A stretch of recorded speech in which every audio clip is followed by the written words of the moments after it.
Welcome back, everybody, to the Xbox Live Bullrun. Um, so this is a uh, kind of a big update, I guess I can say.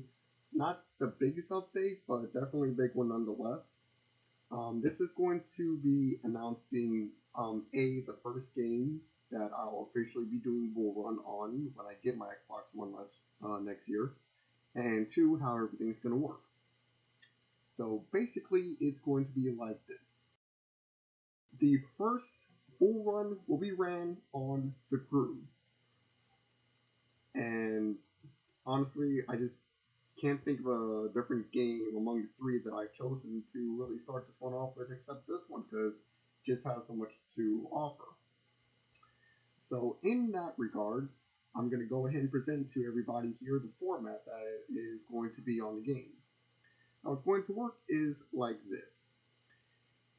We will start in one point on the map, then navigate to two other points, as indicated by this little chart that I created. And of course, the bullrun symbol at the bottom there means that that will be the finish line. The whole idea of the format is to be the fastest, so that way you avoid being put into the elimination challenge. Now, how does that work? What we're going to see is everyone's times get put up after I announce who is safe from the challenge and who is not safe from the challenge. And how do I announce it like that? Well, it's going to be similar to seasons 2 and 3 of the real life show, and it will be such as this. The first team, first place in navigation, will immediately be announced, and then they'll get to choose someone to be in the elimination challenge before they get to choose. The last two teams will be automatically put in. Then Team 1 will be able to choose any of the remaining 9 teams to be in the elimination challenge. Then once those 3 teams go through the challenge, whoever has the worst time among them will be. And we're going to keep running this same format, so whoever is first will obviously be safe, and the last 2 will automatically be in. And then third team in a challenge will be chosen by first place every single time.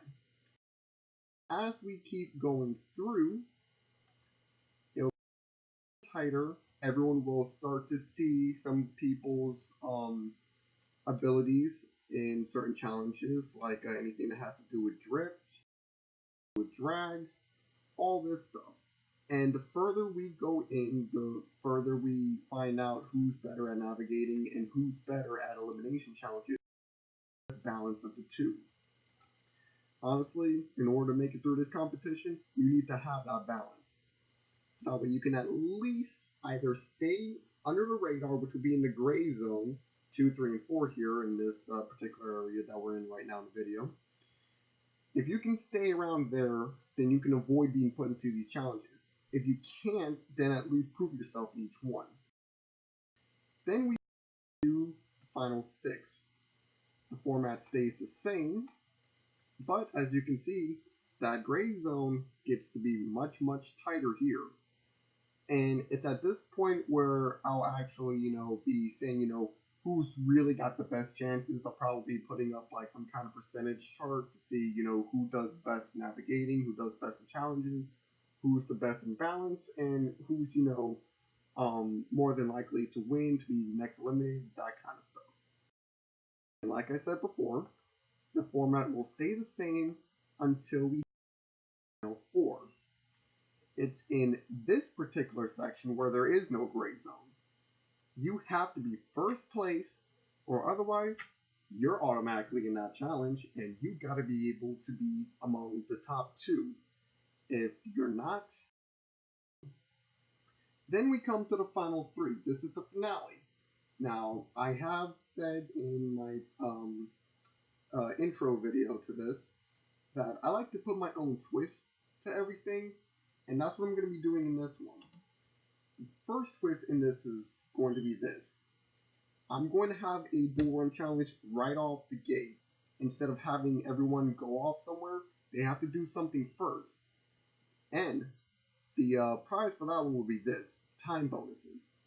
If you're first place in this challenge, you get 10 seconds deducted from the next challenge. And if you're second place, you'll get 5 seconds deducted from the challenge time that you receive in the next one. Third place gets nothing, so you really want to make sure that you are strong in this challenge so that we can get that time bonus. It can really mean a lot. Then we'll go from that point to another point on the map, then to a second point which will have the other challenge. This will not be elimination challenge. This will be for time bonuses. This time for your navigation time. So it basically works like this. If you're first place in the first challenge and end up being last place in the next challenge, that first place, those 10 seconds, could possibly bump you up from being last place to potentially even first place in the challenge, giving you that 10-minute time bonus, which can really be the difference at winning the entire event. Then, after that, we'll go to one more point, and sorry for the crack, and then after that, it's one final destination that everyone will have to go to, and that's when we will announce who is the first ever Xbox One Bullrun champion. So you got to make sure that you have the best overall time from all the points put together. So remember, the first challenge could really make that much of a difference, but no matter what, it's those time bonuses from the second challenge that can really determine who is our champion. So yeah, that's how the first one will be done again. Crew. In the meantime, I would like to say stay tuned for updates. Thank you for watching, and see you all next time. This is Fireknight 3, signing out.